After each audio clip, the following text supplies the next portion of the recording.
बाबा साहब भीमराव अम्बेडकर जी का संविधान हमें रास्ता दिखाता है कि सामाजिक न्याय का राज की स्थापना हो। पीडीएस समाज को सम्मान दिलाया है, उनका हक दिलवाया है। आने वाले समय में हम पीडीए परिवार के लोग मिलकर के बाबा साहब भीमराव अम्बेडकर जी का संविधान को बचाने का काम करेंगे। और तमाम लोग लाठी लेकर के गए, वो भाषा किस तरह की इस्तेमाल कर रहे हैं, क्या आप कल्पना कर सकते हैं कि जान मारने की धमकी दे रहे हो, जान लेने की धमकी दे रहे हो? क्या आपकी जान ले लेंगे? और संविधान और कानून पर चलने वाले लोग क्या कर रहे हैं? संविधान ये हमें रास्ता दिखाता है कि ये बाबा साहब भीमराव अम्बेडकर जी का संविधान हमें रास्ता दिखाता है कि सामाजिक न्याय का राज की स्थापना हो। आज के दिन जब बाबा साहब भीमराव अम्बेडकर जी को हम याद कर रहे हैं तो ये संकल्प लेते हैं कि सामाजिक न्याय राज की स्थापना के लिए हम लोग काम करेंगे। आज भी हम लोग देखते हैं प्रभुत्ववादी लोग, जो समाज में ताकतवर लोग हैं, वो समय समय पर अन्याय कर रहे हैं। यही बाबा साहब भीमराव अम्बेडकर जी का दिया हुआ संविधान हमारी ढाल बनता है। यही बाबा साहब भीमराव अम्बेडकर जी का संविधान दिया हुआ हमारे लिए संजीवनी है। और हम लोगों ने कई मौकों पर कहा कि अभी तक बाबा साहब भीमराव अम्बेडकर जी के इस संविधान ने पीडीएस समाज को सम्मान दिलाया है, उनका हक दिलवाया है।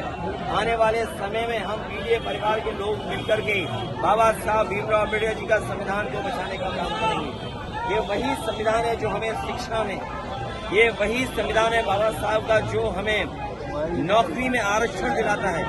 अगर शिक्षा से हमें वंचित किया जाता है, आरक्षण से हमें दूर किया जाता है, तो सच्चाई ये है कि ये सरकारें बाबा साहब भीमराव अम्बेडकर के रास्ते पे नहीं चल रहे हैं। आज के दिन उन्हें याद करते हुए हम संकल्प लेते हैं कि बाबा साहब भीमराव अम्बेडकर जी का सपना हम लोग गांव-गांव पहुंचा करके बहुजन समाज और पीडीएस समाज के परिवार के लोगों को जोड़ करके आगे बढ़ने का काम करेंगे। मैंने कई मौकों पर कहा और फिर मैं कहता हूँ, ये सेना भारतीय जनता पार्टी की है। ये प्रशासन शासन के इशारे पर इस तरह का नंगा नाच हुआ है। ये जो कुछ आपको विजुअल्स दिखाई दिए हैं, तलवारें खुली और तमाम लोग लाठी लेकर के गए, वो भाषा किस तरह की इस्तेमाल कर रहे हैं? क्या आप कल्पना कर सकते हैं कि जान मारने की धमकी दे रहे हो, जान लेने की धमकी दे रहे हो? क्या आपकी जान ले लेंगे? और संविधान और कानून पर चलने वाले लोग क्या कर रहे हैं? आखिरकार जिम्मेदारी किसकी है कि अगर कोई किसी को मारने की धमकी दे रहा है तो ये जिम्मेदारी किसकी बनती है कि कार्रवाई हो? और आप कल्पना कीजिए कि जहर कितना घोला इन्होंने कि एक सामान्य परिवार के लोग जो कारोबार में भी बहुत सामान्य हैं, उनके अंदर इतना जहर घोल दिया कि वो तलवार लेकर के निकल पड़े कि जान ले लेंगे।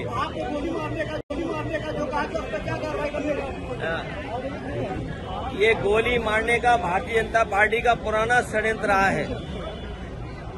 हालांकि हम लोग बाबा साहब भीमराव अम्बेडकर जी की प्रतिमा के पास खड़े हैं। बाईं तरफ राष्ट्रपिता महात्मा गांधी जी की प्रतिमा है। आपको पता होगा और जानते होंगे कि राष्ट्रपिता महात्मा गांधी को भी गोली मारी गई थी। ये वो लोग हैं जो हिंसा पसंद करते हैं, हिंसा को बढ़ावा देते हैं, ये तमाम वो लोग हैं। लेकिन हम सब वो लोग हैं जो बाबा साहब भीमराव अम्बेडकर के रास्ते पे चल करके और जो संविधान हमें रास्ता दिखाता है उस पर चल करके हम इस समाज को और देश को नई दिशा देना चाहते हैं। और आज के दिन ये संकल्प लेते हैं कि जो सपना बाबा साहब भीमराव अम्बेडकर जी का था, शोषित से वंचित पीड़ित लोगों के लिए, पीडीए परिवार के लिए, हम गाँव-गाँव पहुंचा करके आम लोगों को जोड़ करके उनके सपने को पूरा करने का काम करेंगे।